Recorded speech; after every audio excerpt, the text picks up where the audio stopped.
This is David Thompson, 62 years old, homeless, living in New York City subway stations. Every night he sits on the platform, opens his guitar case, and plays. Most people walk past, don't look, don't listen, don't care. But David keeps playing, because music is the only thing he has left. This is the story of how one song, one night, and one listener changed everything. David wasn't always homeless. 30 years ago, he was Army Sergeant David Thompson, 101st Airborne Division, Afghanistan, 2001-2003. He was a soldier, a leader, a brother to the men in his unit, and he was a musician. David had played guitar since he was 12. His grandfather taught him old country songs, blues, folk. In Afghanistan, during the long nights, David would play for his unit, in the barracks, around fires, anywhere they could find peace. He wrote songs about home, about war, about the brothers he fought beside. Music kept them sane. But in 2003, everything changed. Operation Enduring Freedom. March 15, 2003. David's unit was ambushed. IED explosion. Then gunfire. 3 men down, including Private First Class Marcus Williams, 22 years old, from Ohio. David tried to reach him, crawling through gunfire, dragging Marcus back. But he was too late. Marcus died in David's arms. Marcus's last words, "Tell my daughter, tell Sarah, I love her." David made it home, physically, but mentally, he never left Afghanistan. PTSD hit hard. David couldn't sleep, couldn't work, couldn't function. The nightmares were constant. Marcus, the explosion, the gunfire. "Tell my daughter, tell Sarah." David turned to alcohol, then lost his job, his apartment, his family. By 2010, he was on the streets. For 12 years, David Thompson lived in subway stations, shelters, and parks, but he never lost his guitar. His grandfather's old acoustic, worn, scratched, missing a string, but it still played. And every night, David would sit in the subway, play his songs. And remember, most people ignored him, dropped spare change, kept walking. But David kept playing, because music was all he had. November 8, 2023, Wednesday night, 11:47 p.m., Times Square subway station. David was sitting on the platform, playing. The station was nearly empty. Late night, few people around. David was playing one of his songs, one he'd written in Afghanistan, Brother's Keeper, about Marcus, about loss, about guilt. He'd played it 1,000 times. Nobody ever listened. But that night, someone did. A young woman stepped off the train, late 20s, professional clothes, tired. She heard the guitar, started to walk past. Then she stopped. The song, something about it. She turned, walked closer, listened.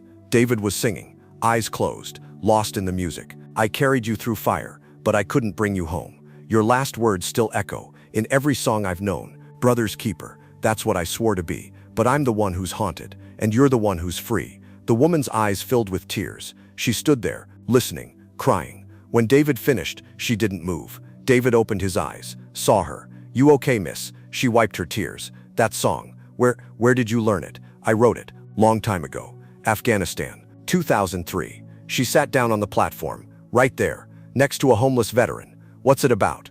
David looked at his guitar. "About a brother I couldn't save. About promises I couldn't keep." The woman was shaking. "What was his name?" "Marcus. Marcus Williams. Private First Class. He was 22, from Ohio."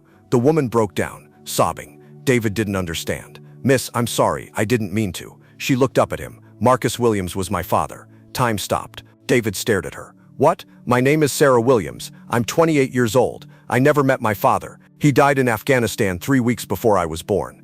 My mother told me he died in combat, that a sergeant tried to save him but couldn't. That sergeant's name was David Thompson." David couldn't speak. His hands were shaking. Sarah was crying. "What were his last words?" David's voice broke.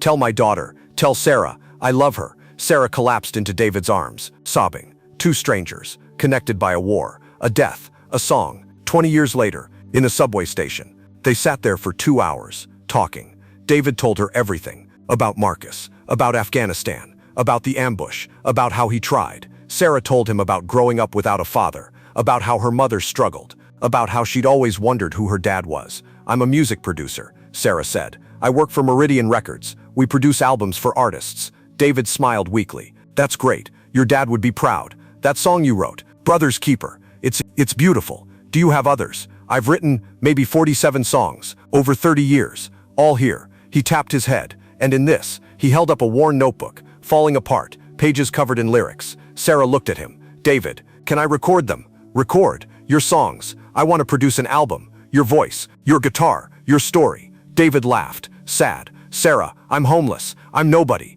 Nobody wants to hear songs from a broken old veteran." Sarah grabbed his hand. "My father died because you tried to save him. You've been carrying that guilt for 20 years. Let me save you." 2 weeks later, Sarah brought David to Meridian Records studio in Manhattan.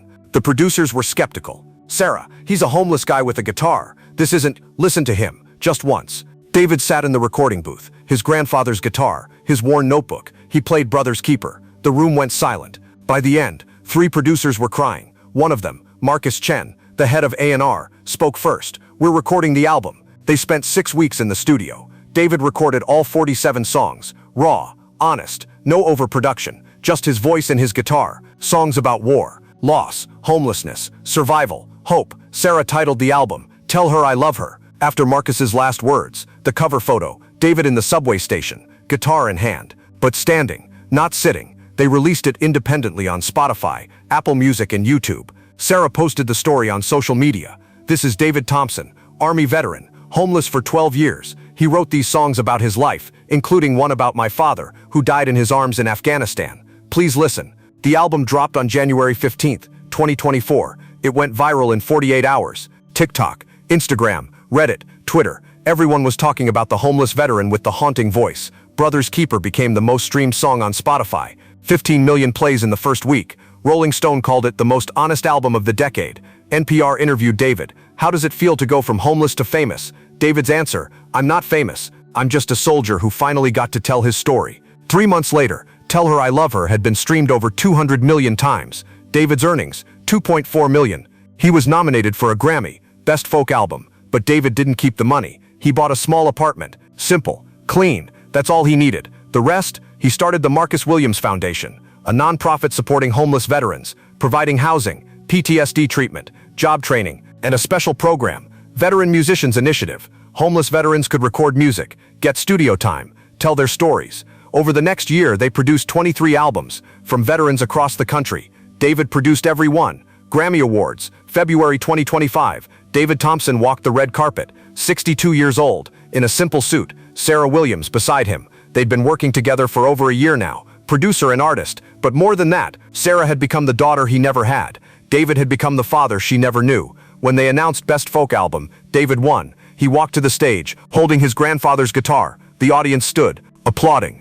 David spoke into the microphone. 20 years ago, I made a promise to a dying soldier. Tell his daughter I love her. It took me 20 years to keep that promise. Sarah, your father loved you, more than anything, and he'd be so proud of the woman you became. This Grammy isn't for me. It's for Marcus, and for every veteran who came home broken. We're not broken. We're just waiting for someone to listen." The audience erupted. Today, David Thompson is 65 years old. He lives in a small apartment in Brooklyn. He still plays in subway stations, but now by choice, not necessity. Every dollar he earns goes to the Marcus Williams Foundation. They've housed 400 homeless veterans, provided treatment for 1,200, and recorded 50 albums from veteran musicians. Sarah Williams is still his producer, his friend, his family, and every year on March 15th, the anniversary of Marcus's death, they visit Arlington National Cemetery. David plays Brother's Keeper at Marcus's grave. Sarah stands beside him, holding his hand, honoring the father she never met, and the man who carried his memory for 20 years. This is the story of David Thompson, the homeless veteran who became a millionaire overnight, not because of fame or fortune, but because one person stopped to listen, one person saw him, one person believed in him. Sometimes all it takes is one listener, one song,